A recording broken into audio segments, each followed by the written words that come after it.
From Hollywood. 9. Apparently 4. Johnny Dollar. Lieutenant Garcia, Johnny. Are the boys in the police car still there? There are 3 police cars here now. They've searched the apartment house from top to bottom. Any luck? No, Eddie got away. I didn't dare make a move to stop him. He was going to shoot his sister. Well, we'll get him, Johnny. Don't worry about it. I don't intend to. My job now is to locate $100,000 worth of stolen furs, not to go after Eddie Monty. It's the same job, isn't it? Probably. Did you see that list of his friends Carla gave me? I just put out an APB to bring them in. Good. They weren't all in on that warehouse robbery, but some of them were. If they were, we'll take them. We've got an interrogation room down here to sort the sheep from the goats. Yeah, I know. But first you got to catch your goats.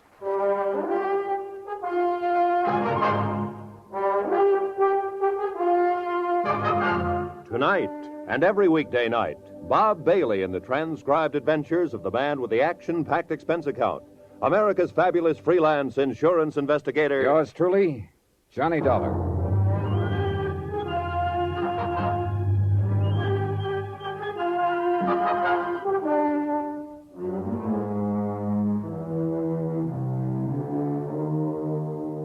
From Special Investigator Johnny Dollar, location Los Angeles, to the Home Office Mono Guarantee Insurance Company, Hartford, Connecticut. Assignment, the Silver Blue matter. Expense account continued.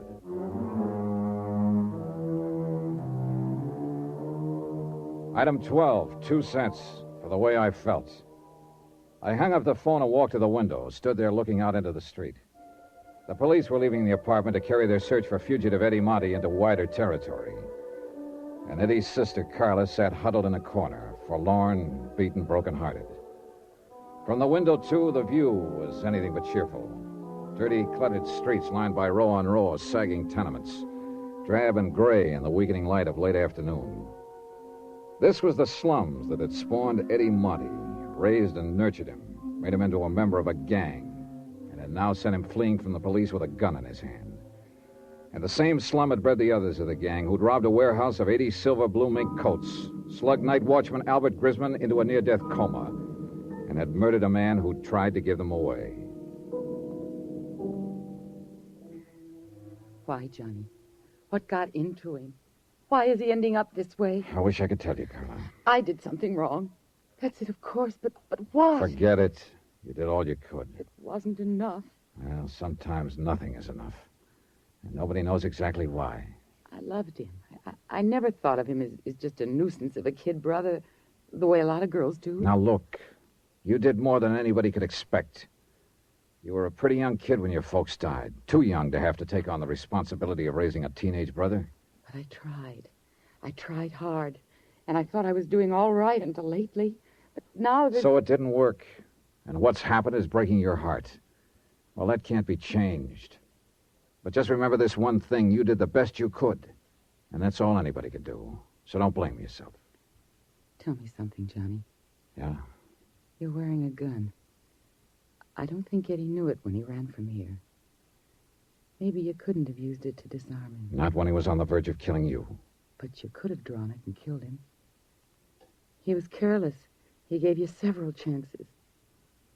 Why didn't you? I don't know. Thank you, Johnny.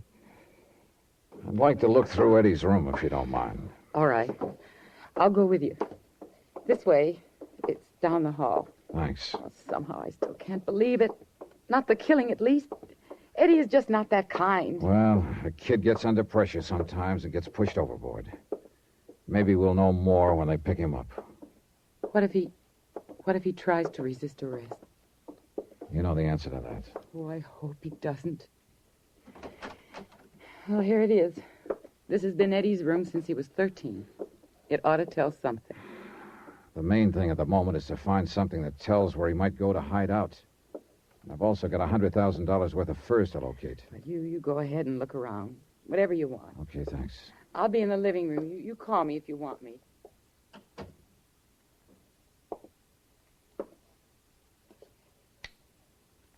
For the sake of company, I switched on a beat-up record player in the corner. And I looked at 6 years of a boy's life, accumulated in one room. Comic books, hot rod magazines, school mementos, knickknacks, photographs. Junk mostly to anybody but the owner.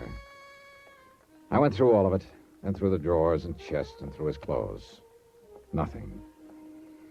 I looked over the photographs stuck in the mirror tacked on the wall. Some of the names on the boys' pictures were the same as those on the list Carla had given to the police. There were a few pictures of girls and a lot of pictures of hot rods. I picked up an envelope of loose photographs lying on the dresser. They were views of a second-hand panel truck, and in all of the pictures, Eddie was standing beside the truck with obvious pride of ownership. One of the views showed the front license plate. I turned the envelope over. The film had been developed less than 2 weeks before.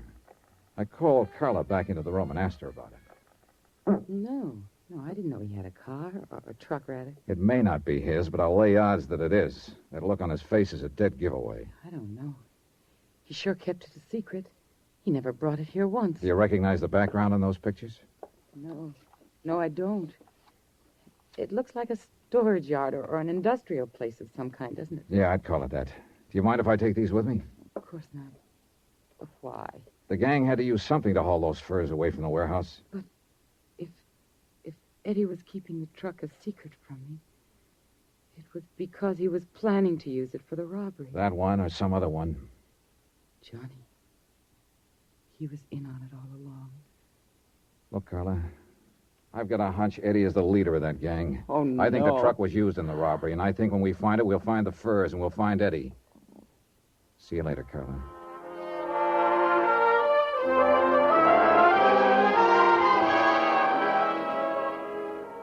Expense account item 13, $1.85. Taxi fare from Carla's apartment to the police headquarters office of Lieutenant Garcia.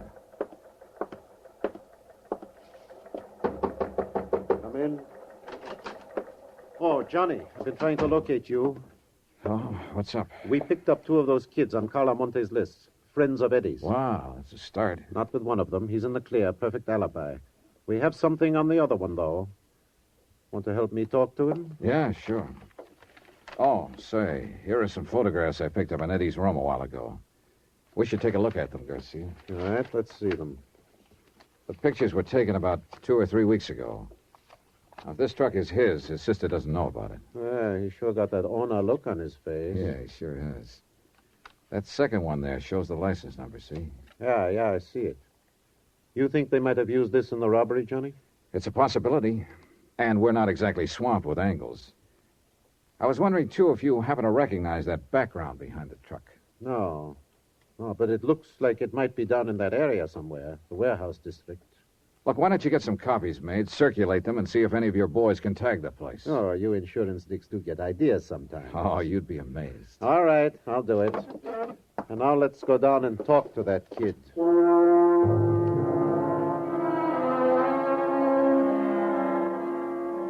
Interrogation room 519 was on the 5th floor. Bare walls painted gray, a businesslike room without a doorman or compromise. Furnished only with the necessary table, chairs, and lights.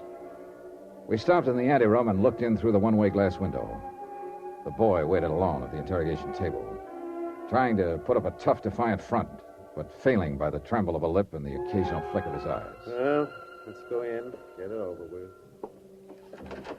The kid stiffened when he heard the door open, but he didn't turn around.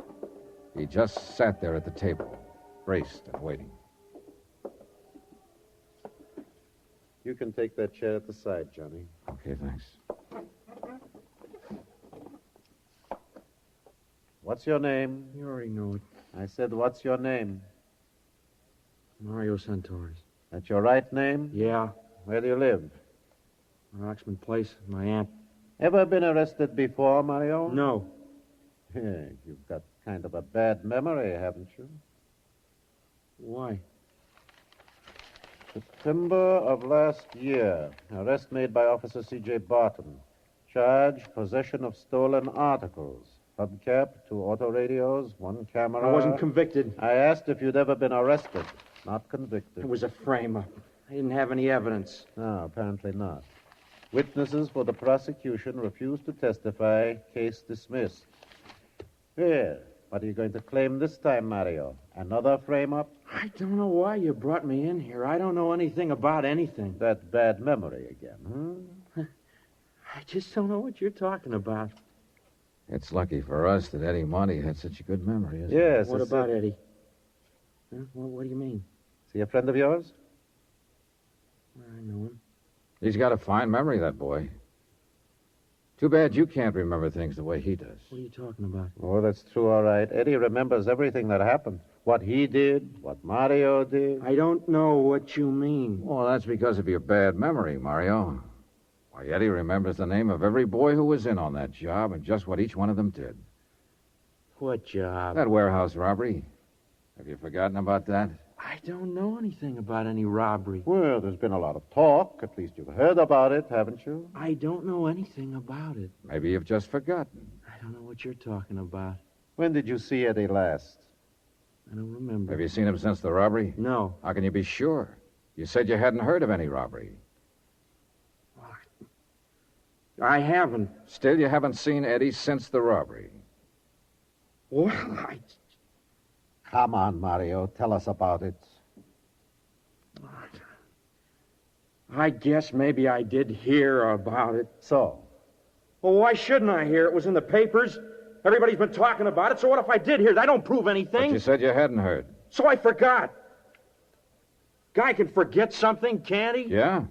If he's got a bad memory, he can. And Mario's got a real bad memory, Johnny. Not Eddie, though. He remembers how you guys loaded those furs into his truck. How you waited across the street in Red Weller's until the prowl car passed. How you slugged the night watchman, Albert Christmas. That's a lie. How do you know it is, Mario? You don't even remember it. Eddie does, though. He even remembers the next night. When you stabbed Red Weller to death to keep him from coming to me. No. No, I didn't do that. Of course you did. You don't think Eddie would lie, do you? It's not true. Makes sense to us. Is Eddie here? You pick him up? How would we know what he remembers unless we picked him up? Now, how do you think we got your name? Out of the telephone book? It's not true what Eddie says. Well, if you've got anything to say, we'll listen to it. But I don't think it's necessary, do you, Johnny? No, I think Eddie remembers everything. Let's get out of here. Yeah. He's lying. You listen to me. I'll tell you the truth. I'll get a stenographer.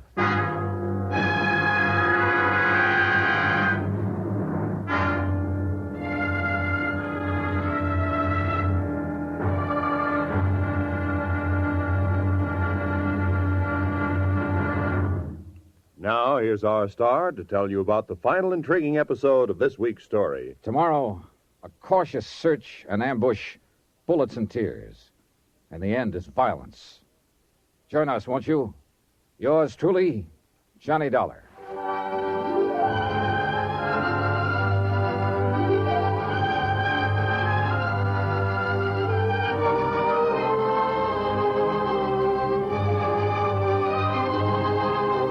Yours truly, Johnny Dollar, starring Bob Bailey, is transcribed in Hollywood. Written by Les Crutchfield, it is produced and directed by Jack Johnstone. Be sure to join us tomorrow night, same time and station, for the next exciting episode of Yours truly, Johnny Dollar. Roy Rowan speaking.